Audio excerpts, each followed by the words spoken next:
మహేశ్వరం నియోజకవర్గంలోని Badangpet municipal corporation పరిధిలోని ప్రజాభవన్లో ఏర్పాటు చేసిన ప్రత్యేక కార్యక్రమంలో మాజీ మంత్రి మహేశ్వరం ఎమ్మెల్యే సబితా ఇంద్రారెడ్డి ముఖ్య అతిథిగా పాల్గొని బడంగ్పేట మున్సిపల్ కార్పొరేషన్ పరిధిలో 1003 మంది అర్హులైన లబ్ధిదారులకు రేషన్ కార్డులు అందజేశారు. ఈ సందర్భంగా ఎమ్మెల్యే మాట్లాడుతూ మాజీ ముఖ్యమంత్రి కల్వకుంట్ల చంద్రశేఖరరావు నాయకత్వంలో గత 10 ఏళ్లలో రాష్ట్ర వ్యాప్తంగా 6,42,000 రేషన్ కార్డులు జారీ చేయబడ్డాయి. ప్రత్యేకంగా ఉమ్మడి రంగారెడ్డి జిల్లాలోనూ 90,000 రేషన్ కార్డులు పంపిణీ చేయడం జరిగిందన్నారు. ఈ కార్యక్రమంలో DCC chairman Challa Narasimha Reddy, single window chairman Narasimha Reddy, municipal commissioner Saraswathi, Gaddanaram, market committee director Boyapalli Govardhan Reddy, Balapur mandal deputy తహసీల్దార్ తదితరులు పాల్గొన్నారు.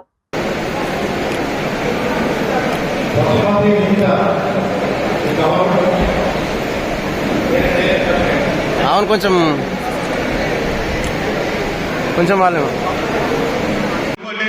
విమర్శలు వస్తుంటాయి. ఆ విమర్శలు అనేది తాత్కాలికంగా మాట్లాడాల్సిన విషయం. నిన్న గురుకుల పాఠశాల మనం చూసాం.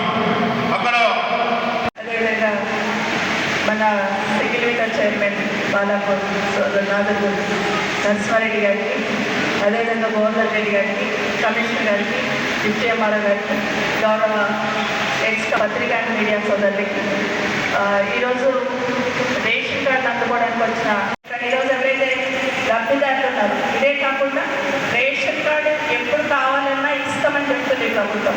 కాబట్టి లేని వాళ్ళు ఎప్పుడున్నా అప్లికేషన్ పెట్టుకొని తప్పకుండా పేదవాడికి అందాల్సిన పథకాలలో పార్టీలకు సంబంధం లేకుండా అందరినీ ఇన్వాల్వ్ అవుతాం.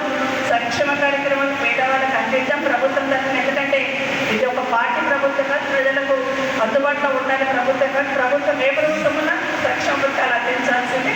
వాటిని అందించడానికి అందరూ కూడా ముందుందామని మరొకసారి మీకు అందరు కూడా విజ్ఞప్తి చేస్తే ఇక్కడికి వచ్చిన మీకందరికీ వేదిక మీద సోదరులు కూడా మరొకసారి ధన్యవాదాలు తెలియజేసుకుంటూ, ఈరోజు కొంతమందికి ఇస్తున్నాం, అయితే ఆటోమేటిక్ అధికారులు కూడా ఇవ్వడానికి మేము ముందుంటారని తెలియజేసుకుంటూ మరొకసారి ధన్యవాదాలు తెలియజేస్తున్నాం. వ్యక్తిని ఒక పార్టీని విమర్శించేది కాదు. మరి ఈ మధ్యకాలంలో 18 నెలల్లో మన కాంగ్రెస్ ప్రభుత్వం ఏదైతే చేస్తుందో నేను తెలియజేస్తూ, మరి ఇంతటితో కాకుండా ఇంకా మనం రేషన్ కార్డులు కానీ ఇందిరమ్మ తప్పకుండా రావడానికి ప్రయత్నం చేస్తాము. 1-2 సార్లు నేను కూడా మరి రాకపోతే మళ్ళీ ముంబై చేస్తాం.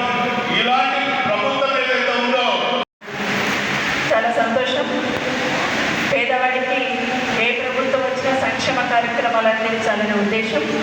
ప్రభుత్వం అందిస్తున్న సంక్షేమ కార్యక్రమాన్ని మీకు అందించడం ఎమ్మెల్యేగా నా బాధ్యత. కాబట్టి ఈరోజు ఈ కార్యక్రమాన్ని ఏర్పాటు చేసుకున్నాం. వేదిక మీద ఉన్న వేదిక ముందున్న సోదరులకు అందరికీ నమస్కారాలు తెలియజేస్తూ, అసలు రాజకీయాలు మాట్లాడద్దు అనుకున్నాను ఈరోజు. కానీ నరసింహారెడ్డి గారేమో రాజశేఖర రెడ్డి ప్రభుత్వంకి వెళ్ళి 10 సంవత్సరాలు ఖాయం అయిపోయింది అసలు తెలంగాణలో. ఆ 10 సంవత్సరాలు మళ్ళీ 1.5 year చెప్పినాడు. ఇక మధ్యలో నేను చెప్పాల్సి వస్తుంది ఆ 10 సంవత్సరాలు.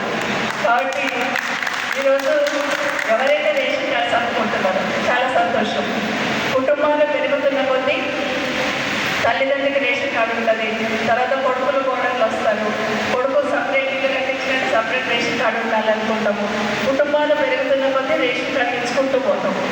కాబట్టి ఈరోజు మన దగ్గర మన బాలాపూర్ మండలం అంటే బడంగ్పేట్, జన్పల్లి సంబంధించిన రేషన్ కార్డులకు సంబంధించి ఈరోజు బడంగ్పేట్ పెట్టుకున్నాం, తర్వాత జన్పల్లి కూడా పెట్టమని చెప్పాను. 2 కలిపి 1,328 రేషన్ కార్డులు వచ్చినాయని డాటా ఇచ్చున్నారు. బడంగ్పేట్ ఏమో 1003, జన్పల్లి ఏమో 319. అయితే దీంట్లో ఇంకా కొన్ని కార్డ్స్ కూడా కొత్తగా యాడ్ చేస్తున్నారు. రాజశేఖర రెడ్డి గారు ఉన్నప్పుడు ఇచ్చాము, మళ్ళీ ఇప్పుడే ఇస్తున్నాం అన్నారు. అధికారులు ఇక్కడే ఉంటారు, మీరే ప్రభుత్వంలో ఉన్నారు.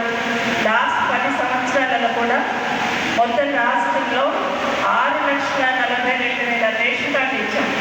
దాంట్లో 90,000 రేషన్ కార్డులు ఒక రంగారెడ్డి జిల్లాలో, అంటే మన ఉమ్మడి రంగారెడ్డి జిల్లాలోనే 90,000 రేషన్ కార్డులు ఇచ్చినాం. ఇది నిరంతరం జరిగే ప్రక్రియ. ఎందుకు అనుకున్నామంటే అప్పుడు కొత్తగా ఇంత మీటింగ్ పెట్టి రేషన్ కార్డు ఎందుకు ఇవ్వలేదంటే అది జెన్యున్గా హక్కుగా పేదవాడికి వెళ్ళాల్సిన ఉంది కాబట్టి రొటీన్గా ఇచ్చేసుకుంటూ పోయినాం. డీలర్స్ ఎవరున్నారో వాళ్ళే ఇచ్చేసుకొని కొత్త రేషన్ కార్డు రైస్ ఇవ్వండి అని చెప్పి ఇవ్వడం జరిగింది. కాబట్టి అప్పుడు కూడా ఇచ్చున్నాం, ఇప్పుడు కూడా ఇవ్వడం సంతోషం, భవిష్యత్తులో కూడా ఇవ్వాలని కోరుకుంటున్నాం. దాంతోపాటు ఈరోజు రేషన్ కార్డులకి ఉన్న రైస్ ఏదైతే ఉందో తెలంగాణ రాష్ట్రం రాకముందు 4 కిలోలు ఇచ్చేవాళ్ళం పేపర్కి. రాష్ట్రం రాగానే ఆ రోజు కేసీఆర్ గారు 6 కిలోలు పెంచమన్నారు. ఒక్కొక్క ఆలోచన ఒక్కొక్క ప్రభుత్వానికి ఒక్కొక్క ఆలోచన వస్తూ ఉంటుంది, దాని ప్రకారం చేసుకుంటూ పోతూ ఉంటాం. ఉదాహరణకి రాజశేఖర రెడ్డి గారు 2 పథకాలు పెంచున్నారని చెప్పినారు. కేసీఆర్ గారు చాలాసార్లు పెంచుకున్నారు రాజశేఖర రెడ్డి గారు. ఒకటి ఫీజు రియంబర్స్మెంట్, రెండవది ఆరోగ్యశ్రీ. ఈ 2 పథకాలు పేదవాడికి చాలా అవసరమైనవి. రాజశేఖర రెడ్డి గారు పెట్టినాడో కాంగ్రెస్ ప్రభుత్వం తెచ్చిందా నేను క్యాన్సిల్ చేయను, వాటిని నేను కంటిన్యూ చేస్తానని 10 సంవత్సరాలు కూడా కంటిన్యూ చేసిన కనుక ఖచ్చితంగా కేసీఆర్ గారు తగ్గింది కాబట్టి ఈరోజు మళ్ళీ నేను కంటిన్యూ చేస్తున్నాను. సో ఆరోగ్యశ్రీ కార్డు పేదవాడికి చాలా అవసరం, దాన్ని ఇంకా పెంచి ఇవ్వాలని చెప్పి ఆ రోజు పెంచుకుంటూ పోయినాం. అట్లాగే నరసింహారెడ్డి గారు ఇక్కడే ఉన్నారు కాబట్టి వాళ్ళ ముఖ్యమంత్రి గారు తీసుకెళ్ళాలి.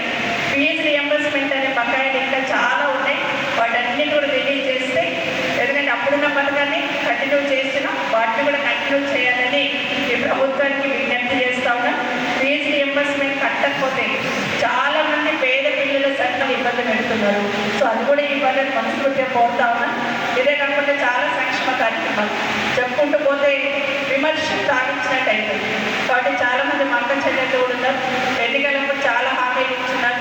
అది కూడా 5 సంవత్సరాలలో ఏ ప్రభుత్వమైన 5 సంవత్సరాలలో ఈ ప్రభుత్వం ఏం చెప్పిందంటే 100 రోజులు టార్గెట్ పెట్టుకున్నారు, 100 రోజులలో చేస్తామని. మా మహిళా సోదరులకి ఫ్రీ బస్ ఇచ్చామంటున్నారు, సంతోషం.